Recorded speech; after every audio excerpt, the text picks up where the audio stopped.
Aming araw at gabi ang aking binunong. Mga mahal ko ang nagpalakas ng aking loob. Hindi ko napansin ang takbo ng mga oras. Ngayon nga ako'y pabalik na sa Pilipinas. Pabilis ng pabilis ang tibok ng aking dibdib, habang ang eroplano'y palapit ng palapit sa bayan kong kay tagal ding hindi ko nasilip.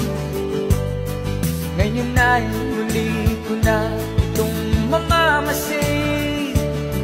Unti-unting bumababa itong sinasakyan.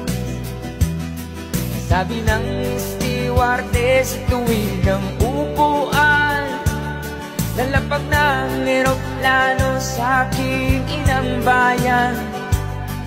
Ang saya